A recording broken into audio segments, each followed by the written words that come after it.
Hello everybody, it's Brian for GadgetUnit.com and it's time for episode 85 of my question and answer series. It's been 3 weeks since the last video, so let's go ahead and start at the bottom with Sid Harthner. What do you think of the WhatsApp buyout by Facebook? It's just Facebook's way of getting a hold of a lot more users. I personally don't have too much to say about this because I don't use WhatsApp. I barely use Facebook. I don't like the way they handle their website, their apps, and other things, so I don't really have too much to say about this. From Arturo Martinez, how does a YouTuber get paid? Well, you would get paid through Google AdSense, and as you can tell, mine was disabled many years ago, so I haven't made a dime from any video content that I've put together since this happened.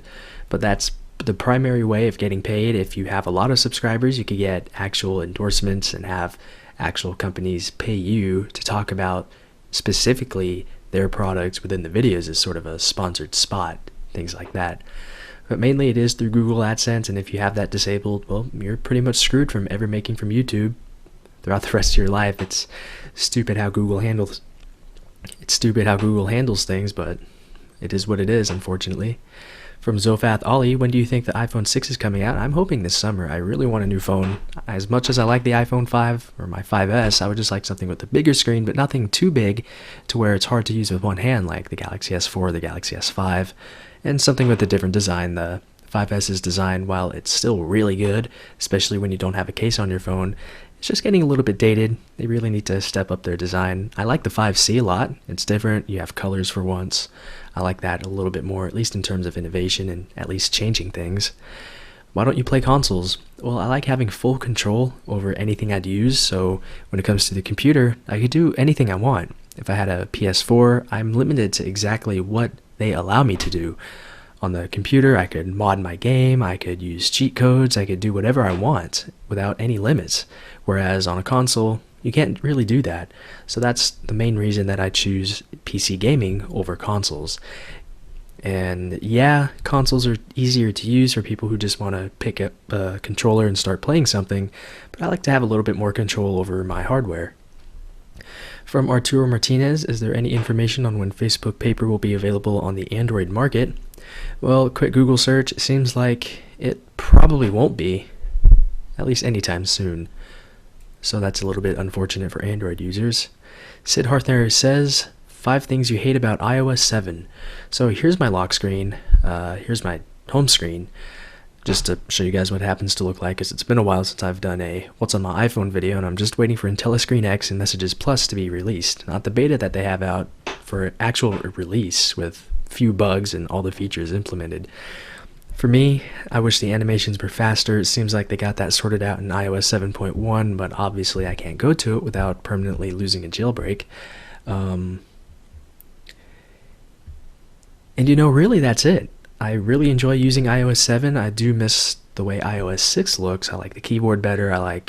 It just seemed faster. The workflow of switching between apps and doing certain tasks, to me, iOS 6 seemed faster than on iOS 7, but really the only thing that I didn't like about iOS 7 from the very beginning was the animation speed. So, but I mean, I am jailbroken, so I could speed it up as fast as I want, so that doesn't really matter to me anymore, so I don't really have any complaints. From Zofath Ali, why don't you play consoles? They are better than PCs. They're better in the sense that, like I said, they're easier to get going for those who just don't really care about all the technical things and they just want to pick up a controller and start playing a game. But like I said earlier, I like having control and I like being able to do things that you're not necessarily supposed to do with your software. From Arturo Martinez, is there a benefit to being a YouTuber? Well, to me, I do it as a hobby. I think it's kind of fun to do, to make these videos and give my impressions and thoughts on things. So I guess in a way you feel good about doing those types of things, and if you aren't abused by Google's AdSense, then you can make some money at it as well. I used to get a nice check at the end of the month, but not anymore. If you have hundreds of thousands of subscribers, then you could probably make a living off of this. Or if you have fewer subscribers, I guess if your needs are pretty low, then you could live off of AdSense as well. But you get to be paid, you get to interact with a lot of people, you get to see different perspectives on a wide variety of things through comments and other people and things like that. From Capital T, alternatives for fast, something that I can use to view my Twitter lists like you do. Well, you can do it through SMS if you live in a country that supports Twitter SMS. You can just sign up for direct notifications, and then whenever they tweet something, you'll get a text about it. It's pretty much the same thing as a push, but it happens through SMS. What I'm wondering is what's wrong with fast? It does exactly what you want. Is it the subscription fee that you have to pay to use it? If so, then $20 for a year to get all of the push notifications, to me, I find that really useful, so $20 a year isn't really bad. However, if you are looking for a free alternative, there is Boxcar 2. I tried to load it up in iTunes, but it says that it's not available anymore. I did try it before when this first came out, and they say that it is supposed to support Twitter lists. There's some weird thing you had to do to get it working, but I never did, so I just went back to fast because I know that it works. Anyway, from Sid Harthnair, what do you think of the WhatsApp buyout by Facebook? He asked that at the beginning. From Matthew McLeod, he says, Jesus Christ, Arturo, enough questions. I don't mind having a lot of questions, especially when it's been this long since I asked or did a video.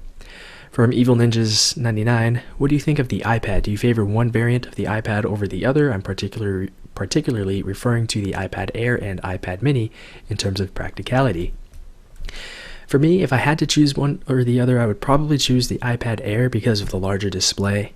For me, I think that viewing media, and especially playing games on a larger screen, is much more practical than using a smaller display. This to me is great for viewing text on the go, Twitter, web pages, maybe just listening to music and viewing photos. When it comes to actually doing things, watching videos and playing games, I think that a lot of people will be better off with a larger display. And those are really the only things between the two that I would consider if picking one up. The specs are pretty much the same across both. So to me, I think it's more practical to get the larger one because it just seems that the larger display allows you to better experience content as opposed to getting one with a smaller display. The only reason I see getting an iPad mini, like I said, if you just view text instead of media content, or if you want something that's a little bit more portable. So that's it with episode 85 of my Q&A series. Tune in next week or whenever for episode 86. If you have any questions that you would like me to try and answer, leave those down below in the comments area.